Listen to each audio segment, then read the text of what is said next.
क्या होगा अगर मैं आपसे कहूं कि आपके भीतर एक अटूट शक्ति मौजूद है, लेकिन आप उसे अपने विचारों से रोक रहे हैं? आप जिस व्यक्तिगत प्रेरणा की तलाश में हैं, वो किसी और के प्रेरणा देने या सब कुछ सही होने पर निर्भर नहीं करती।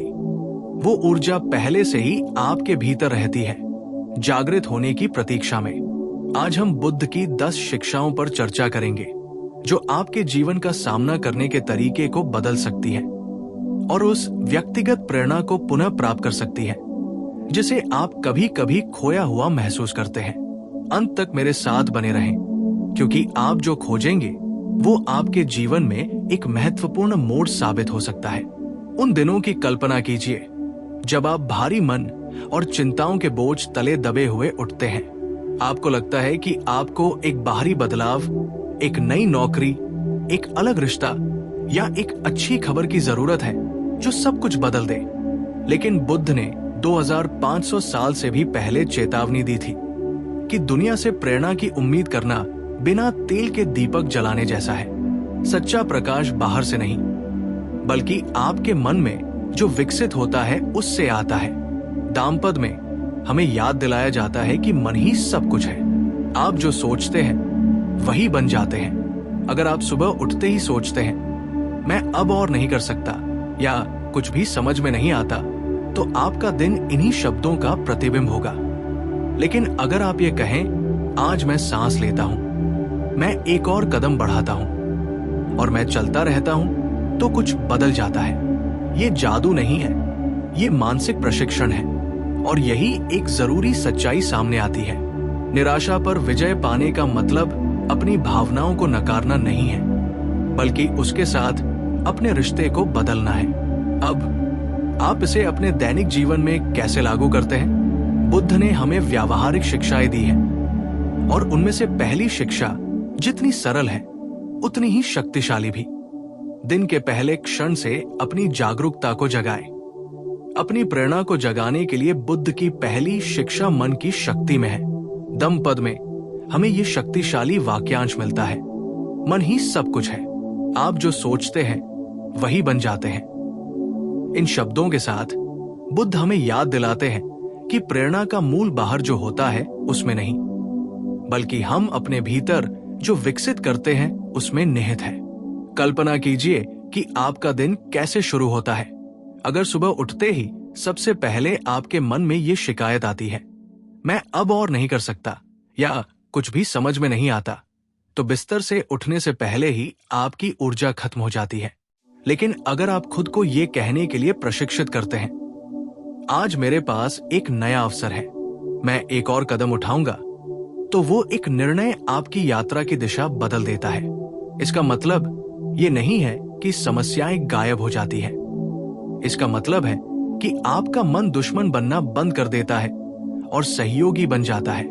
बुद्ध ने सिखाया कि हमारे विचार बीज की तरह होते हैं, जिसे आप सींचते हैं वो बढ़ता है। अगर आप नकारात्मकता को पोषित करते हैं तो निराशा बढ़ेगी, लेकिन अगर आप स्पष्ट विचारों को विकसित करते हैं तो आत्मविश्वास बढ़ेगा। इसलिए व्यक्तिगत प्रेरणा बाहरी रूप से नहीं खोजी जाती, ये आपके द्वारा चुने गए हर विचार के साथ आपके भीतर बोई जाती है। आइए एक सरल उदाहरण देखें। जब कोई आपकी आलोचना करता है तो आपकी स्वतः प्रतिक्रिया हार मानने की हो सकती है, लेकिन अगर आप इस शिक्षा को याद रखते हैं तो आप सांस ले सकते हैं और चिंतन कर सकते हैं। ये परिभाषित नहीं करता कि मैं कौन हूं। ये मानसिक दूरी आपकी ऊर्जा की रक्षा करती है और आपकी प्रेरणा को प्रज्वलित रखती है, और यहीं पर अभ्यास की भूमिका आती है। हर सुबह अपने पहले विचार का निरीक्षण करें और तय करें कि क्या आप इसे अपने दिन का बीज बनाना चाहते हैं। ये चुनाव लगातार दोहराए जाने पर आपके जीवन को बदल देता है। लेकिन बुद्ध विचार की शक्ति पर ही नहीं रुके। उनकी अगली शिक्षा उस इंजन को प्रकट करती है जो क्षणिक प्रेरणा से परे प्रेरणा को जीवित रखता है। निरंतर प्रयास। आपकी व्यक्तिगत प्रेरणा को मजबूत करने के लिए बुद्ध की दूसरी शिक्षा है निरंतर प्रयास। दाम्पत्य में कहा गया है कि प्रयास, ध्यान और अनुशासन के माध्यम से बुद्धिमान व्यक्ति एक ऐसा द्वीप बनाता है जिसे कोई तूफान बहा नहीं सकता। ये रूपक हमें याद दिलाता है कि प्रेरणा ऊर्जा के क्षणिक विस्फोटों के बारे में नहीं है, बल्कि दृढ़ता के बारे में है। हम अक्सर सोचते हैं कि हमें कार्य करने के लिए प्रेरणा की आवश्यकता है, लेकिन बुद्ध ने जो सिखाया वह इसके विपरीत है। ये आदर्श स्थिति की प्रतीक्षा करने के बारे में नहीं है। ये तब भी कदम उठाने के बारे में है जब हमारा मन न हो। निरंतर कार्य ऊर्जा उत्पन्न करता है। प्रेरणा गति का कारण नहीं है, ये चलते रहने का परिणाम है। आइए एक उदाहरण पर विचार करें। कोई व्यक्ति अपने स्वास्थ्य का ध्यान रखने के लिए प्रतिदिन 30 मिनट चलने का निर्णय लेता है। पहले दिन वो प्रेरित होता है, दूसरे दिन भी, लेकिन 5वें दिन जब थकान होने लगती है तो हार मानने का प्रलोभन पैदा होता है। यही वो क्षण है जब बुद्ध की शिक्षा प्रकट होती है। सच्चा विकास तब होता है जब प्रतिरोध के बावजूद आप एक और कदम बढ़ाने का फैसला करते हैं। वो छोटी सी जीत आपके मन को मजबूत करती है और आपकी प्रेरणा को कई गुना बढ़ा देती है। बुद्ध के अनुसार सही प्रयास थकावट या जुनून नहीं है, बल्कि संतुलित अनुशासन का विकास है। न आलस्य, न अति, बल्कि शांत दृढ़ता। और सबसे मूल्यवान बात यह है कि समय के साथ आप पाते हैं कि प्रेरणा बाहरी परिस्थितियों पर निर्भर नहीं रहती, क्योंकि ये आपकी आंतरिक प्रतिबद्धता से पैदा होती है। लेकिन जब हम अनुशासन के साथ आगे बढ़ते हैं, तब भी किसी भी बाहरी बाधा से भी ज्यादा कठिन एक लड़ाई होती है। वो लड़ाई जो हम खुद से लड़ते हैं। क्या आप जानना चाहते हैं कि इन आंतरिक प्रतिरोधों पर विजय पाना आपकी प्रेरणा का सबसे बड़ा स्रोत कैसे बन सकता है? बुद्ध की तीसरी शिक्षा, अपनी प्रेरणा को जगाने का पहला कदम शायद सबसे चुनौतीपूर्ण है, खुद पर विजय पाना। दामपद में हमें बताया गया है, जो युद्ध में शत्रु पर विजय प्राप्त करता है वो उतना बलवान नहीं होता जितना वो जो स्वयं पर विजय प्राप्त करता है। ये वाक्यांश बताता है कि असली संघर्ष बाहर नहीं, बल्कि हमारे भीतर है।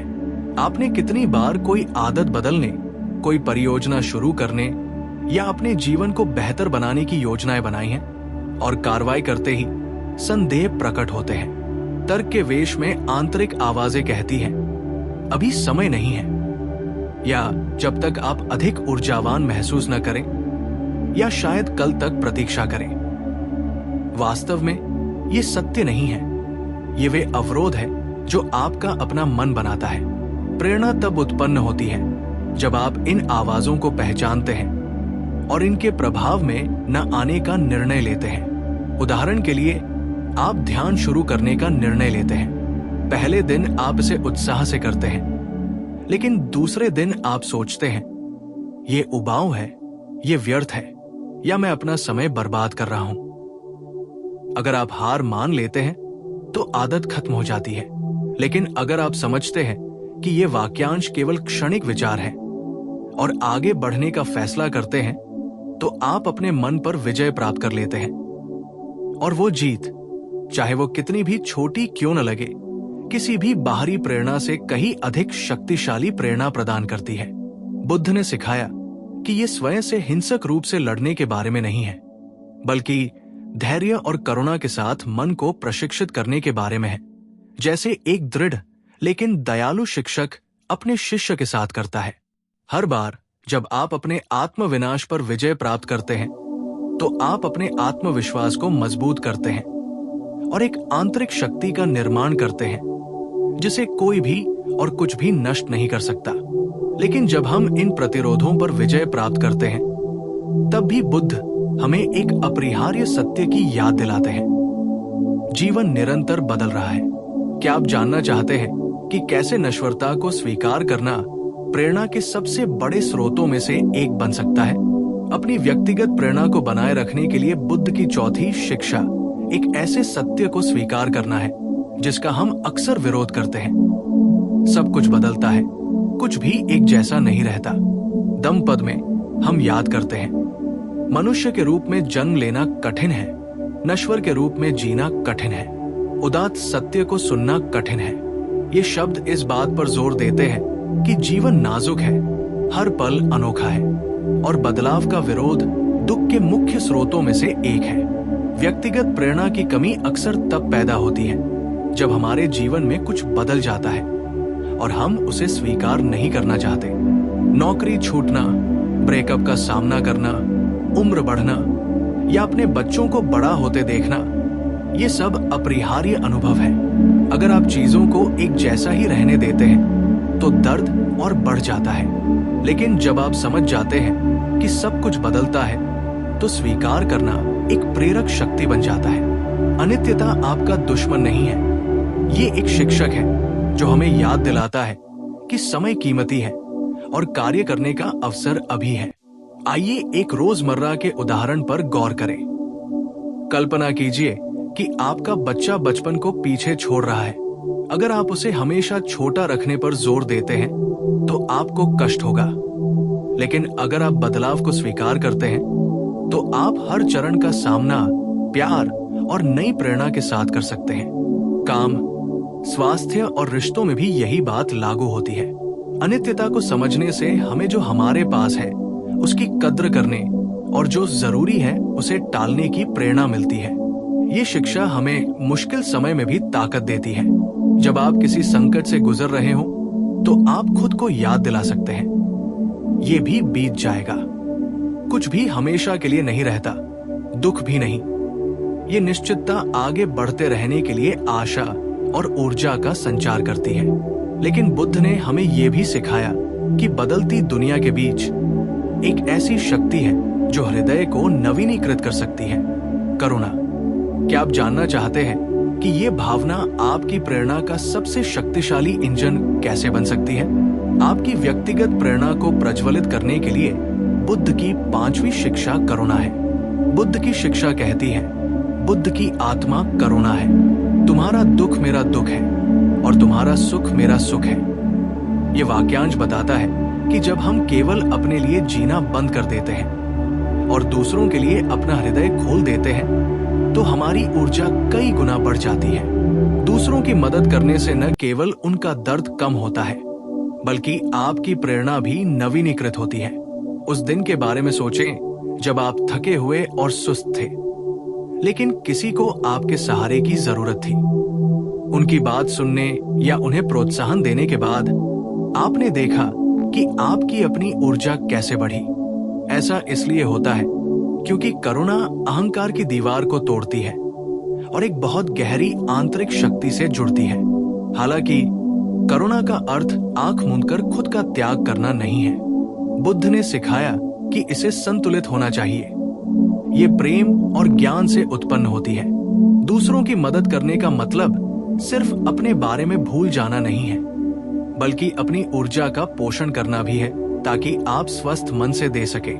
और यहाँ एक जरूरी बात है, करुणा सिर्फ बाहरी नहीं बल्कि आंतरिक भी होती है। खुद से विनम्रता से बात करना, असफल होने पर खुद को माफ करना और खुद के साथ कोमलता से पेश आना करुणा के ऐसे कार्य हैं जो सबसे कठिन समय में आपकी प्रेरणा को प्रज्वलित करते हैं। सबसे प्रेरणादायक बात यह है कि करुणा समुदाय का निर्माण करती है। जब आप दिल से साझा करते हैं तो आप ज्यादा प्रामाणिक रिश्ते बनाते हैं और पाते हैं कि आप अकेले नहीं हैं। अपनेपन का ये एहसास प्रेरणा के सबसे बड़े प्रेरकों में से एक है। लेकिन बुद्ध यही नहीं रुके, उन्होंने हमें एक दैनिक अभ्यास भी दिखाया जो उस आंतरिक शक्ति को बनाए रखने में सक्षम है, माइंडफुलनेस।